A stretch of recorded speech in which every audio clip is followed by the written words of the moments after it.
Menyoal tentang penelitian saya terkait dengan ijazah itu. Nah, sebelum saya menjawab, tentu saja ijazah itu harus dihadirkan, kan begitu ya. Ini saya apresiasi ya untuk Polda Metro Jaya ya, karena kami juga mendapatkan pelayanan yang baik ya, ruangannya juga nyaman dan kami juga berdialog dengan baik begitu ya. Kemudian pertanyaannya total, saya tadi total 1 jam 20 menit. 1 jam 20 menit dengan 68 pertanyaan. Ya, dan karena pertama tentu saja karena pertanyaan-pertanyaan itu semua berkaitan dengan ijazah yang menjadi polemik selama 10 tahun ini, ya tentu saja yang saya tanyakan dulu, yang saya klarifikasi dulu apakah ijazahnya ada. Sebab kalau ijazahnya tidak ada ya kita percuma kan bertanya jawab gitu ya. Itu jadi saya menghindari soal hukum ya, karena bukan saya, nanti kuasa hukum saya Pak Abdullah Al-Katiri dan Pak Dedi yang akan menjelaskan tentang itu, tentang pasal-pasal itu dan relevan atau tidak relevan dengan saya begitu ya. Tapi dari sisi saya ya tentu saja sisi substansi ya, karena saya dilaporkan laporannya tentang apa ya kan. Nah, itu ternyata 68 pertanyaan yang saya lihat itu adalah ya kurang lebih menyoal tentang penelitian saya terkait dengan ijazah itu. Nah, sebelum saya menjawab, tentu saja ijazah itu harus dihadirkan, kan begitu ya. Nah, itu juga yang mungkin mempersingkat proses tanya jawab saya ya, karena memang ijazahnya nggak ada ya, lalu kita tidak perlu harus berpanjang lebar gitu. Seperti itu ya. Nah, silakan. Disampaikan tadi apa? Berarti hasil penelitian Ibu gitu. Ya, bukan, saya tidak bicara substansi, saya masih bicara prosedur. Karena ini kan undangan klarifikasi. Undangan klarifikasi itu artinya kan pihak pemeriksa ingin mengklarifikasi beberapa hal kepada saya yang termuat dalam 68 pertanyaan itu. Tapi saya sebagai pihak yang diundang kan saya juga membutuhkan klarifikasi juga kan gitu kan. Nah, klarifikasi yang paling utama tentu saja adalah ya ijazahnya. Ya kan, klarifikasi sebab semua 68 pertanyaan itu melingkupi ijazah tersebut. Tapi kita nggak bisa menjawab bagaimana kalau tidak ada ijazahnya. Kalau ada ijazahnya di depan meja ini ya kita berbincang-bincang tentang ijazah tersebut. Dan itu akan relevan dengan pertanyaan yang diajukan kepada saya gitu loh. Artinya nggak ada yang dari 68 pertanyaan itu, artinya nggak ada yang tertanya akhirnya jadi yang Ibu jawab. Ya saya jawab sesuai dengan yang seharusnya saya jawab, saya keberatan kan. Sebab saya tidak akan berkeberatan, saya akan dengan senang hati menjawab semua pertanyaan itu kalau ijazah itu hadir. Tapi kalau ijazah itu tidak ada, lalu diskusi kita akan kemana nih gitu kan. Jadi seperti berimajinasi semua gitu. Jadi ya saya mau coba korelasikan dengan tanggal 9 Juli 2025 ketika saya menjadi saksi ahli pada gelar perkara khusus itu ya, di mana saya menjadi saksi ahli dari TPUA yang melaporkan Joko Widodo ya di Barreskrim sebagai terdumas dan pendumas ya. Saya disaksi ahli dari pendumas tim TPUA.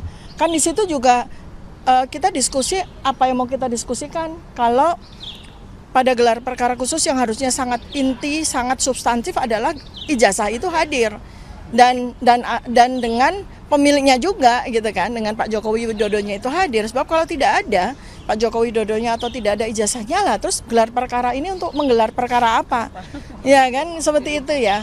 Tapi ya anyway ya saya sebagai saksi ahli ya memberikan penjelasan secara keilmuan saya gitu ya, bahwa sejak tanggal 22 Desember 2022 itu kan muncul pertanyaan dari publik kan terkait dengan adanya polemik dokumen yang digunakan oleh seseorang untuk kemudian mendapatkan jabatan kan, mulai dari wali kota, gubernur dan presiden begitu ya. Dan ternyata dokumen itu kan banyak sekali orang yang mempermasalahkan. Nah, saya sebagai peneliti tentu saja punya tanggung jawab secara moral maupun secara obligatori saya sebagai peneliti untuk melakukan penelitian tersebut.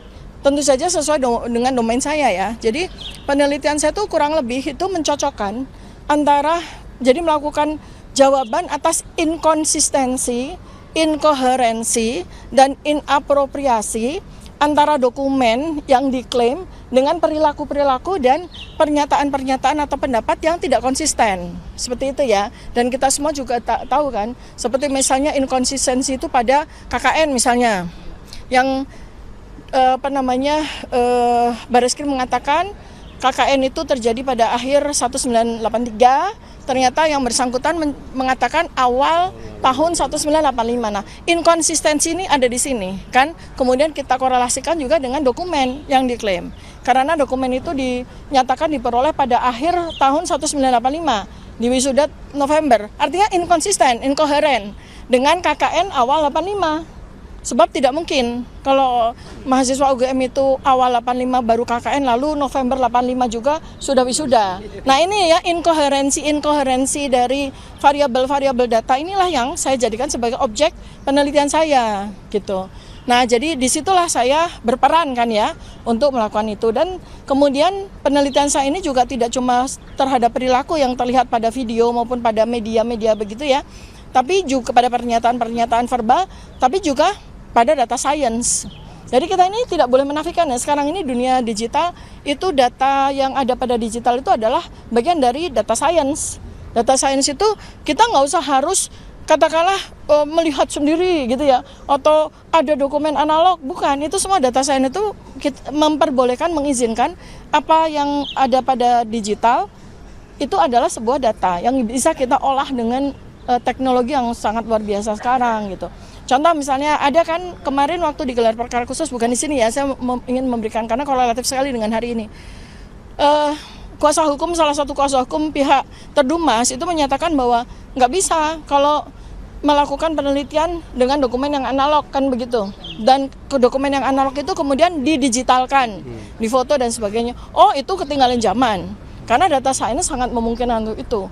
Jadi contoh analoginya adalah sekarang ini dokter itu bisa mengoperasi, dokter di Indonesia bisa mengoperasi pasien di Afrika, bisa mengoperasi pasien di ini tanpa dia harus hadir. Dan bagaimana dia bisa mengoperasi secara presisi karena data science. Jadi data dari pasien, kemudian bentuk tubuh pasien maupun organ yang akan dioperasi itu dikirimkan dari Afrika ke Jakarta, dan dokter itu melakukan operasi dengan menggunakan data-data sains tersebut gitu. Jadi ini sangat bisa dipatahkan, dan saya sebetulnya hari ini pun juga siap untuk diperiksa berjam-jam. Saya udah siap mental kalau misalnya, karena saya pengen menyampaikan kebenaran kan gitu.